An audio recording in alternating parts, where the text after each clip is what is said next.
Move right along the axis until you reach 2. Move up until you reach 3. So we are at the point 2, 3. Alphabetical order. Y to the sky, X is flat. Locate and name, what's your verb? Locate, name the ordered pair for point A. All right, so we're going to do the same thing but backwards. We're going to move our finger down until we find our X axis, because X comes first. Then we're going to move our finger over till we find our Y axis, because Y to the sky. So our point is 2, 3. Question number 2, locate, that's our verb, and name the point at 4, X is first, 3, Y to the sky. So we're going to find our X axis and go over 3. Then I'm going to find my Y axis and go up 4. Oh, I did it in the wrong order. 4. And then we're going to find, so we're going to go up, move 4 units to the right and 3 units up. And if I put my fingers together, it is point B. So point B is called 4, 3.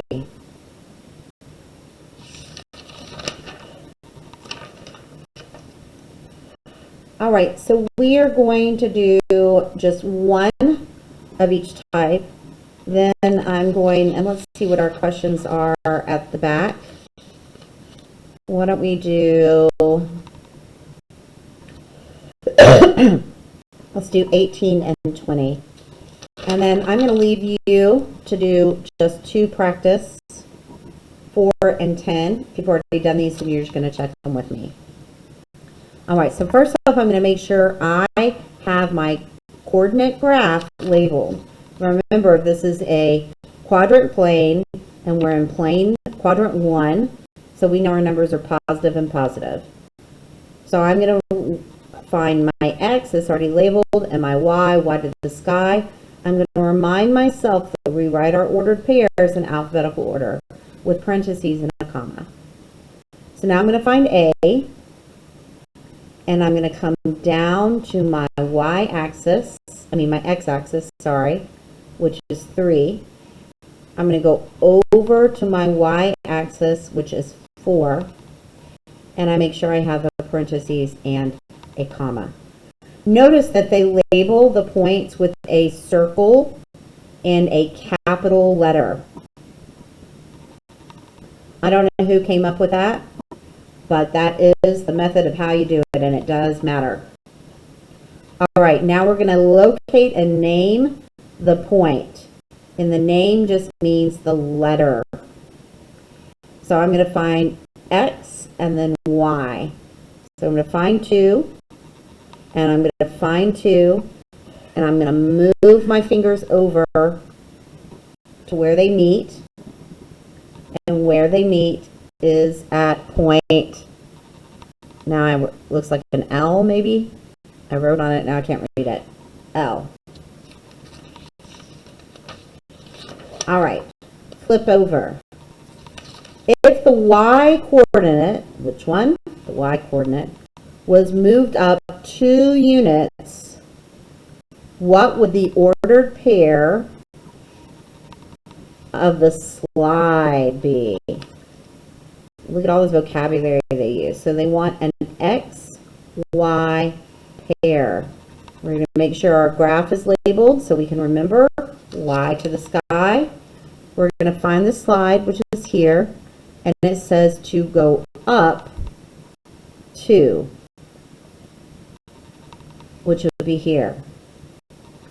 Now I'm going to go down to my X axis and find a 3.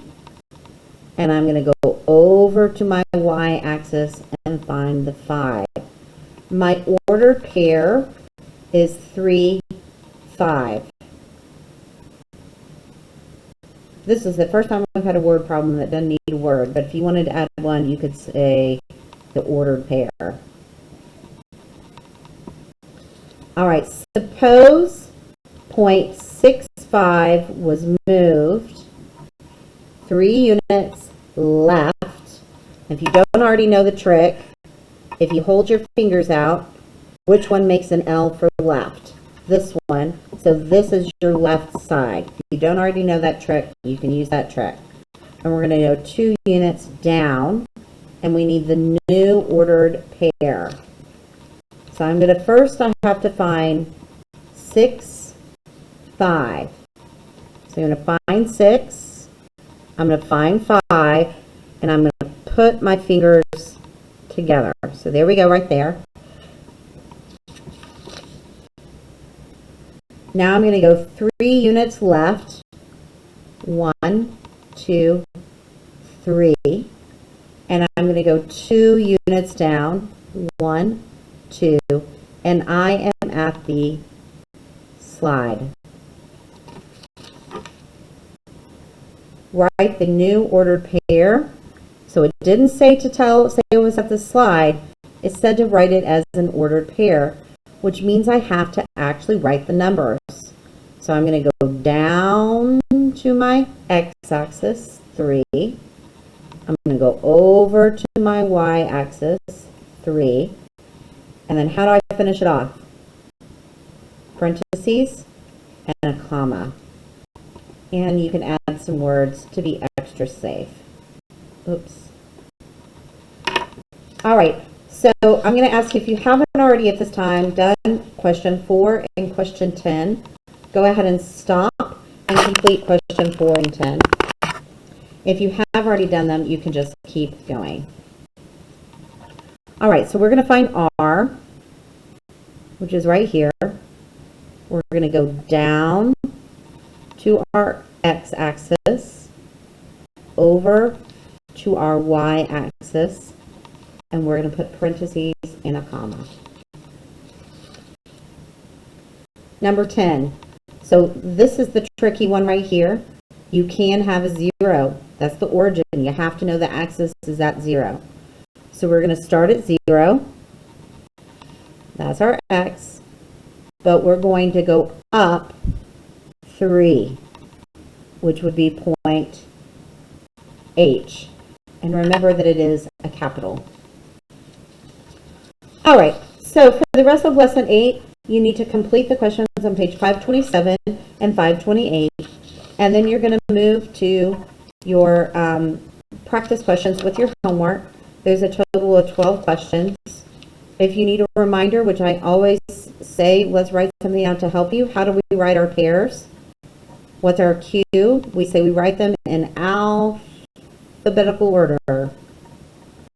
And remember, they're labeled here, but if they weren't labeled, you would label them yourself, because you know Y goes to the sky. All right, this is it for all of our lessons that I sent home a week ago. We're now at Thursday, so I should be probably by Monday or Tuesday getting maybe some pictures of some of the work that you've completed, maybe asking me to give you some answers or send some answer keys to you. But remember that by the end of the week, I'm going to be posting some Edge Elastics on each of these standards so that we can make sure that our skills are where they need to be at. And I hope everyone's doing well, and I hope you have a great rest of your day.